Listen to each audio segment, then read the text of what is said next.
Okay. Are you sure they're on? Are we ready to go? All right. Well, welcome to Crystal City, Texas. This is your hometown, by the way. Good. So I think I told some of you last night that you are now Cristaleños. All of this that we're on now, this is all part of the camp. All of this. Way up to those buildings on the left, that was still part of the camp. And I remember as a child, it was all just pastured in woods and cactus and mesquite trees. They finally cleared it all out. Wow. But right now, of course, there's just remnants of what is left of the camp. But as a child, I went to every campus, almost every campus, a school campus of the camps. Went from grade school all the way up to junior high. You would just jump from one camp to the other. Wow. As we went along. I believe some of you have been here at the monument from Alan Taniguchi. He's the one that donated this monument. Oh, yes. And I believe we'll be coming to this afterwards. The next one is. Yeah, the next one down. Oh, so the hospital might have been like here, right? I think I'm going to tell you about where the hospital used to be. 岩崎さん、もうすぐ病院があったとこです。All this land that you see where the camp area. And see, this is the monument right here. We have a plaque right here. Oh yeah. Now, yeah, you can go in, take the next street, the next entrance, and then you can stop.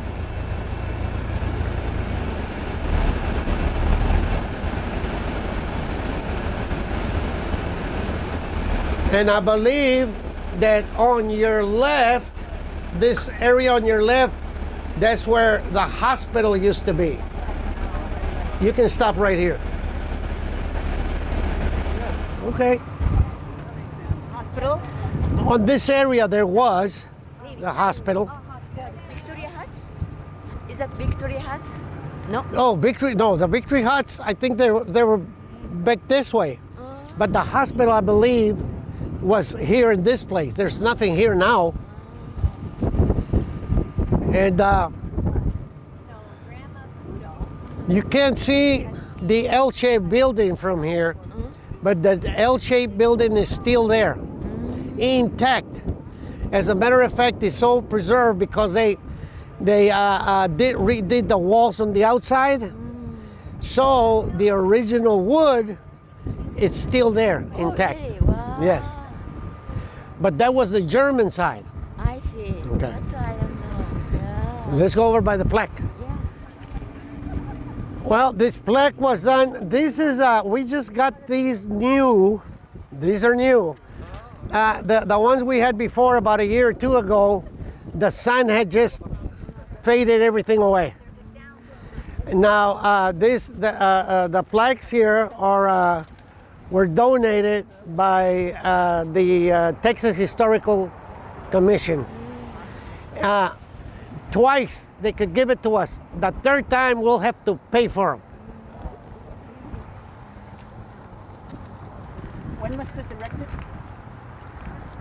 Back in 1943 or so. Wow. Now, there was this house right here, that's my dad's house. That's your dad's house? Yeah, I live right in front of the camp.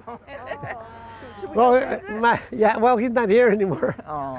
They're both gone. Oh. But that reminds me of what my father used to say, and I think you know this story. My dad, when he was about 15, 16 years old, they would line up and they would roll oranges under the fence for the Japanese. They would roll down the oranges, and see, we're very citrus area. We grow oranges, grapefruits, lemons. So the kids would line up, Japanese were on this side, And when the guard turned his head and looked the other way, my dad and the kids would roll the oranges under the fence, and they would catch them. Now, I think that the guard, after a while, knew what was going on. So he would purposely like turn around very slow, and then he made a slow motion, like, here I come, hold the oranges, and everybody's going like we're not doing anything, you know. And on the museum, I did, some of you have seen the little piece that I did on the golden cage, and you will see some oranges there.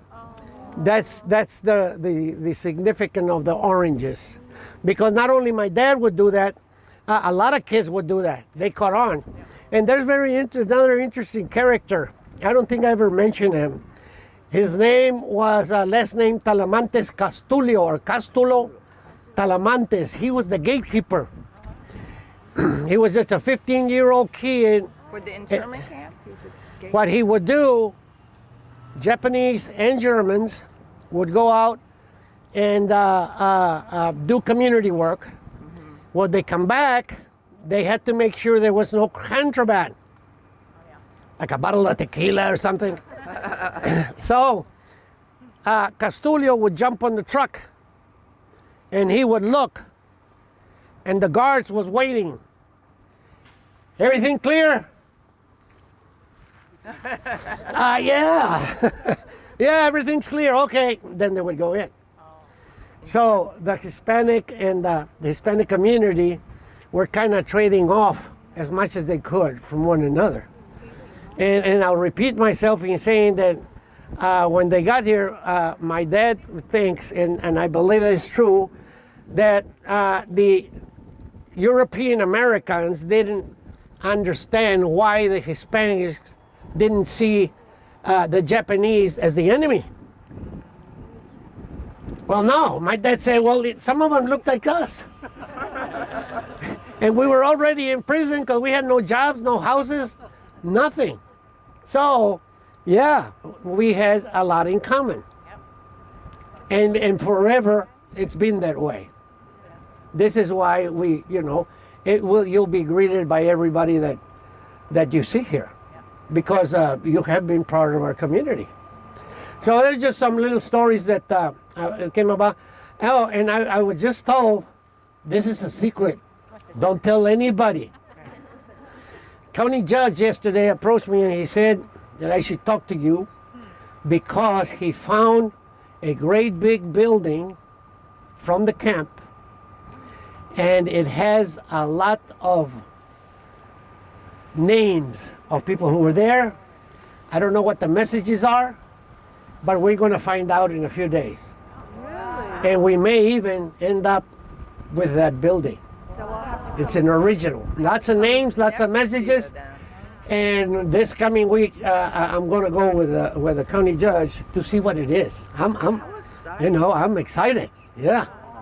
Are you going to be able to take photos and share it with the pilgrimage? Yeah. With your Nikon? I always do. Yeah. Okay, great. Any questions? I do have a Go. question.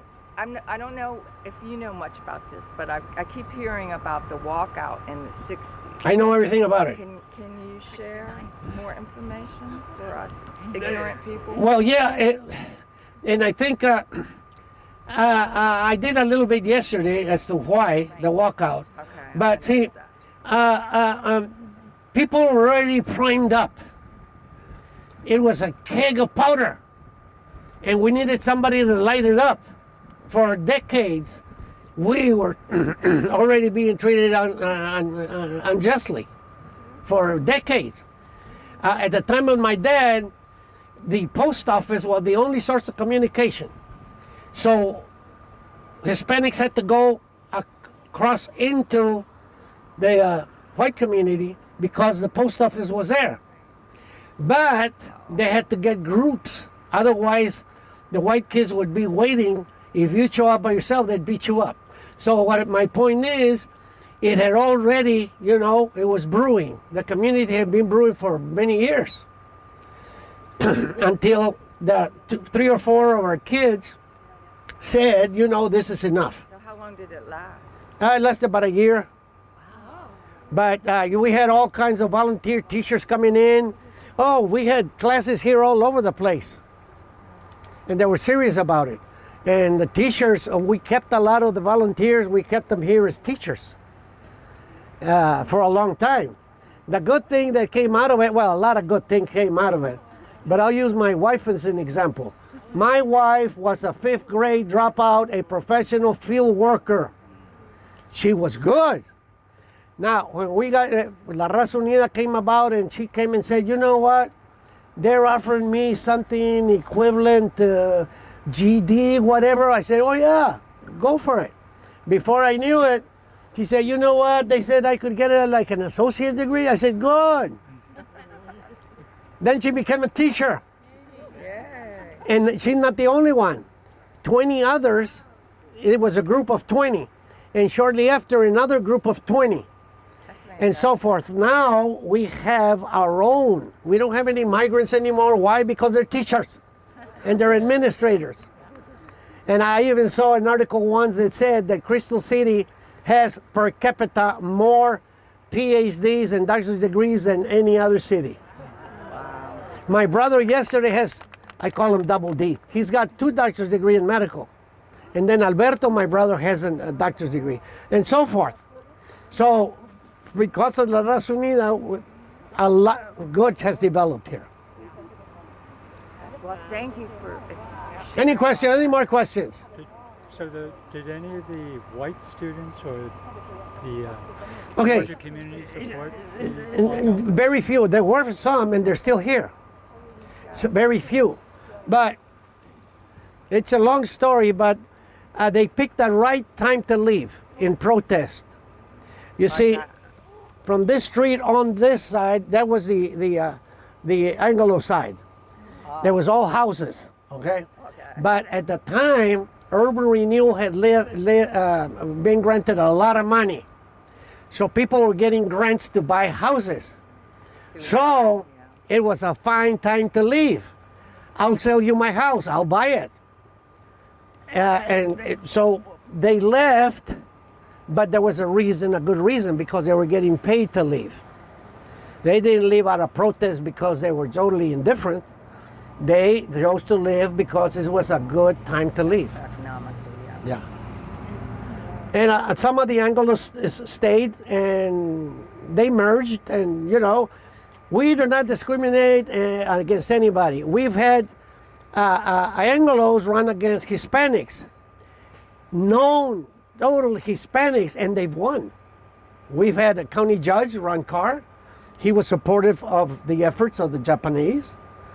We had, what's his name? And he's a big cowboy, you know, 400 pounds short. And they said, he's running for constable, he can't run.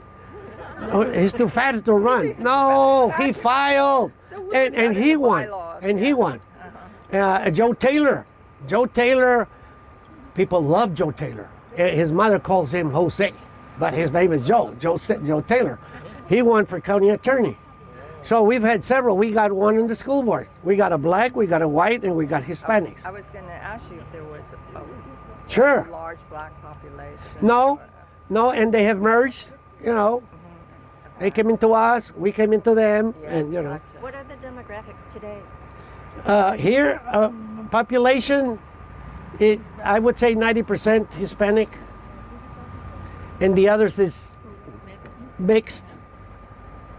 So if we're 90% Hispanic, and this is the home of Popeye, so is he Hispanic? Why not? But we're still the Spanish capital of the world, the home of Popeye. Yeah, we saw it. How about some more? Okay. Do we go on? Everybody took a photo? Be sure and read the plaques. Vámonos. Look. Yes. Mi hermano también. Arturo. Arturo. Oh, okay. Tocayo.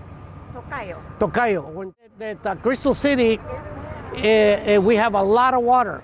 We have the Carrizo Sands. We have a lot of water, so we would pump the water out of the ground into the swimming pool or water reservoir, then into the citrus fields. But everything comes out. We don't expect it to rain.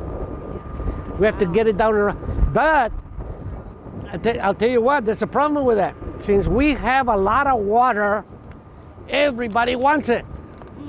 They already made like a foot thick tube that goes to Laredo, wants to go to San Antonio. Because of all the water. And we can't stop them because they say that it's water and we got to share. And that's not fair, but they're doing it anyway. So what's Crystal City named by? It was named Crystal City because of the crystal clear water. The last time we were here, this fence Say it again. This fence was not here, and we could drive. Actually, could you stop right here? Yeah, I'm gonna face the window though. Okay. Okay.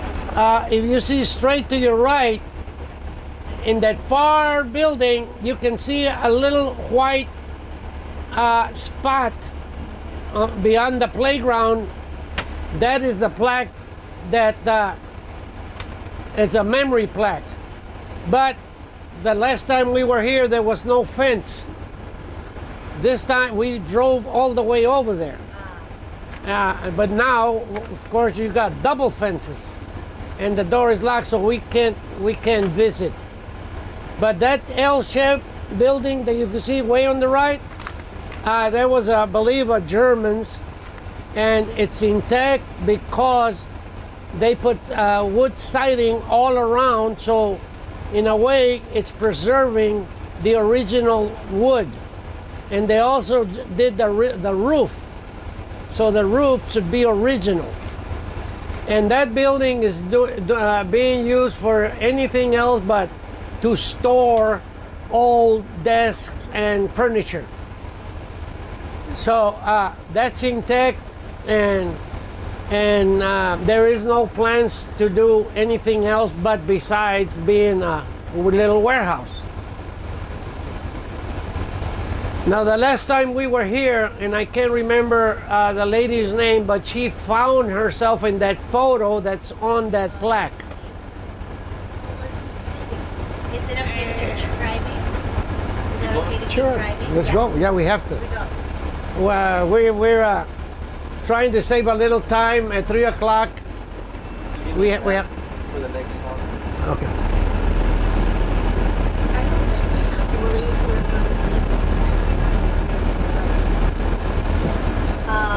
Oh, I thought it said for a performance. No, what is it? Can I see your text again? Was that your text? It wasn't mine. I see good things happen in regards to the efforts of the camp. As you can see, if you've seen, our county judge and commissioners are great supporters. Our city council, our city mayor, they're great supporters, and of course the schools.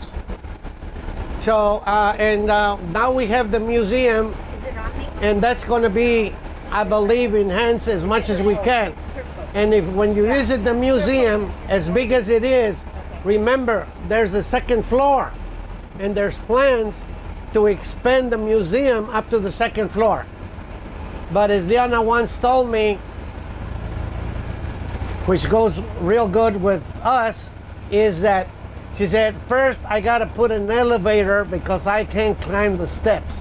I can't climb the steps either. So she's in the market for an elevator to use the second floor of the museum. You see that rusted roof on that building? Yeah. That is original. That is from the camp. They left that piece. They use it to house vehicles under it, but that is a piece of it. A piece of the original. They moved the whole thing over.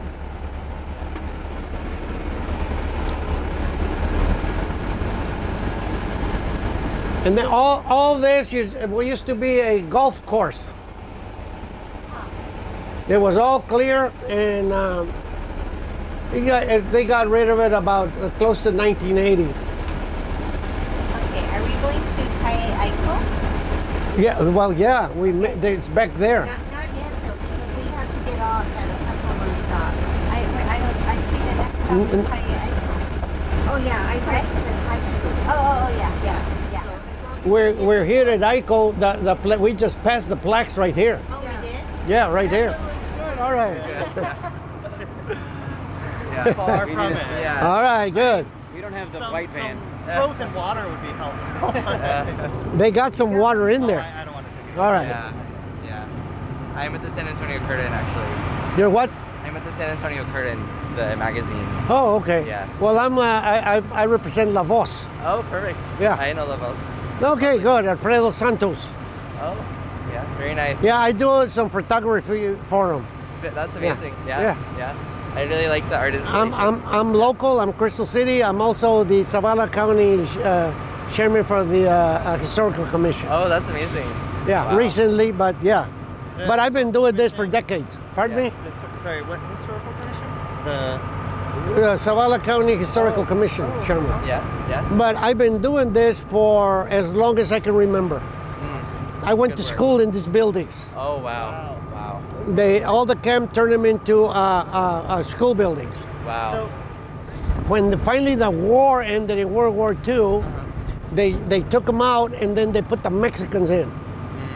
They finally found a place so they could segregate them. and is that I would assume people still living in those houses over there? No, Or all of these you see, they were all houses, all of them. You can see the plaques. Well, see, San Francisco, but they were boarding. I'm not sure if it was here in Crystal City, or they just used the photos. But now Crystal City, right here, of course, yeah, and you can see some of the buildings. I really can't remember how they're situated, how that picture was taken, exactly where. Let's go. No, but they were segregated, right? I mean, you had the Germans and Italians and Japanese. They had their own communities, but and you might know this, the reason why they got along so well, and I found this out personally.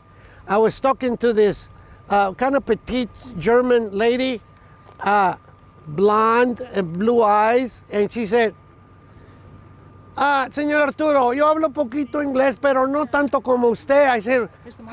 I said, how did you do that? And she said, well, I know Spanish. And I was about to talk to her, and the Japanese lady says, yo también hablo español, no más usted. I said, God. I said, wait a minute, what is this? And what I found out from then is that they were coming from Peru, they knew the Spanish language, and they could communicate with each other. So they didn't have a problem getting around and basically getting to know each other and live a lot better because of the Spanish language. So they knew Spanish, they knew German, and they knew Japanese. So they got along well because of it. And I didn't know that, but I learned that a few years ago. So then all Right here, I used to go to school right here. Oh, Right here. so this is not camp. Oh, Everything was camp. Oh. Everything you see. oh so when you is say fa- school, this was a camp school you went to. Well, a camp school, yeah, you're a talking camp about. school. Oh, wow, okay. Then they turned this side right here, then it became an auto mechanic shop after it was all torn down. It was right in here that I went to school. The last one, that was before going into junior high. See, when we went to junior high, we didn't have a choice. We had to go to the white school, the upper grades. They combined you? No, No. no. What they created was 6'1", 6'2", 6'3", 6'4", 6'5", 6'6". 6'1" belong to them. 6'2", maybe one or two of us. 6'3", 3 or 4, and then the rest, it was just total us. But it's okay, you know. It was part of life, and we got used to it, and we pulled through it. So. And the first thing that we brought in, I was in the school board at 21. The very first thing we did is get Hispanic teachers and a bilingual program. There you go. Yeah. And it's been that ever since. But now we got a new teacher. And I don't like it. Television with 1,000 channels. Nobody teaches Spanish anymore. The TV teaches them. You go straight down and I'll take you where to take a left. It's close.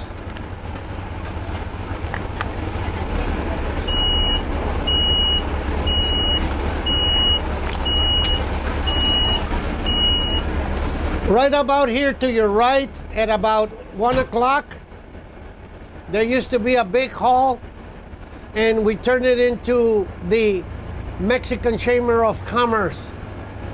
They used to have dances there. Oh. Sorry, I'll hold this one.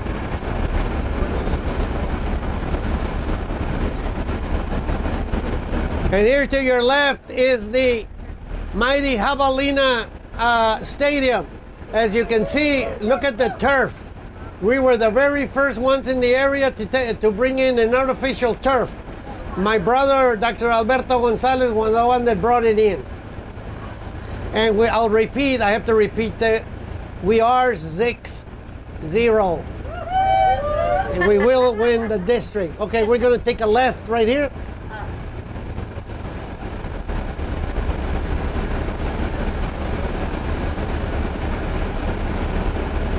This way will be easier for parking.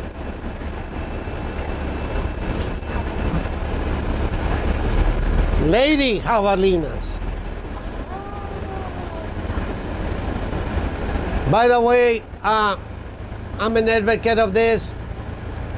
Nothing can be done at all without women. I even did a head count. There are more women attending this conference than men are. Make sure you tell my wife that I said that, please.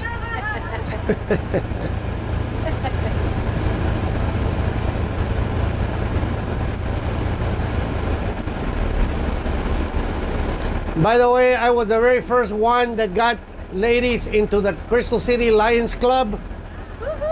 And the men came after me like crazy because they liked it as a men's club. Well, guess who runs the club now? And my wife is the vice president. You can just stay on this road and park.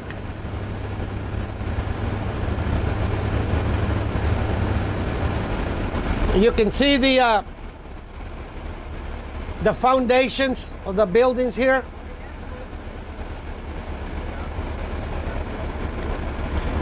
And this monument is a courtesy of Adam Taniguchi, our architect that built one of our high schools. And we gotta hurry on this one, so vámonos.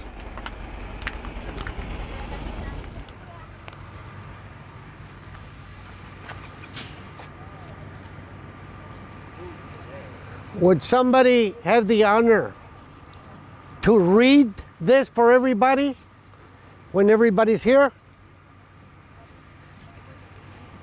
Come on. Somebody's got to do it. We want a volunteer to read the inscription of this monument. I'll do it. There you go. But let everybody get here. Okay. And put it real close to your mouth and speak loud so everybody can hear you. Okay. Once everybody's down, All right. Can you The get closer to her for your mic? Yeah, just get closer to her. I would love to get No, close. you can. Yeah, that's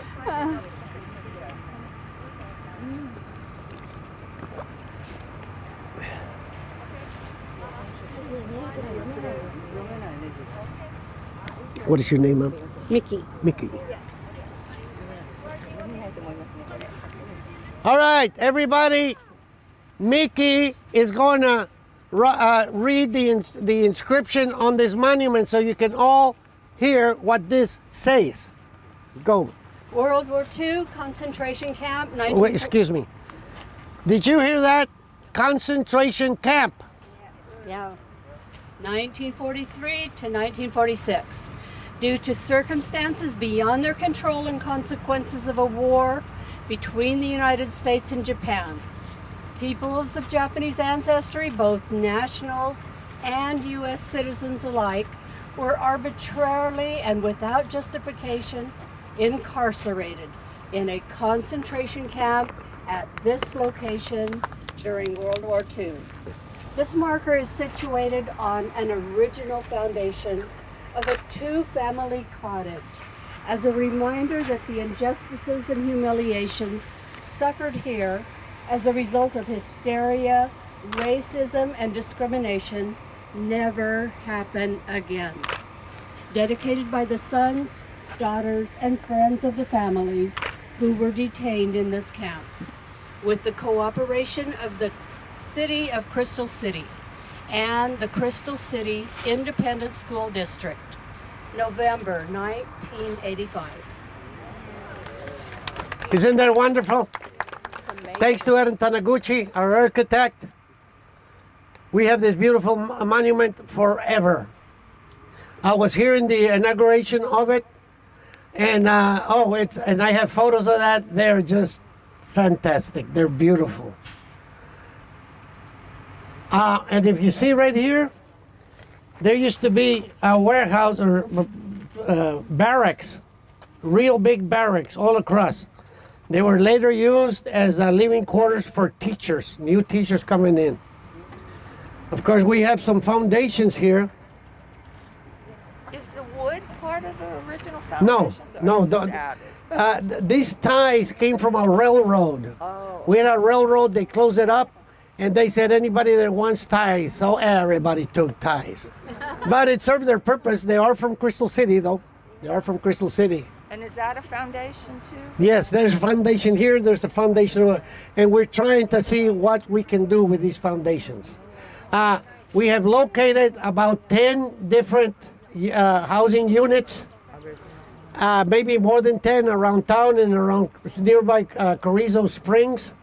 And we're trying to get one of them and completely restore it to its original state, along with all the utilities and furnishings and everything that you would have.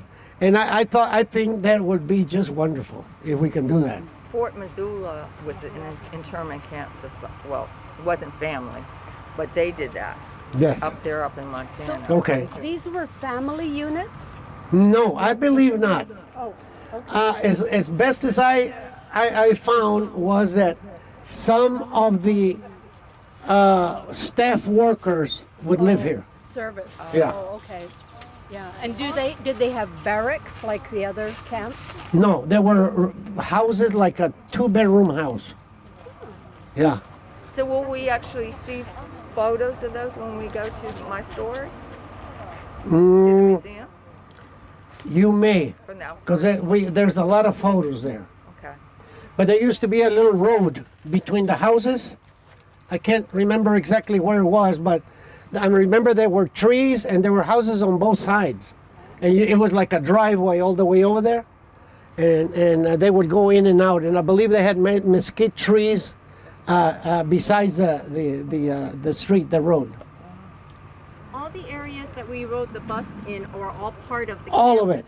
From those great big buildings you see there, where that bus is, that building beyond, this way, all the way up to those houses. And just as much land that way. Wow. It was a community. There were probably more captives population-wise than we had in Crystal City at the time. Oh. I believe so. Oh, nice. 1, 2, 3, 4, 5.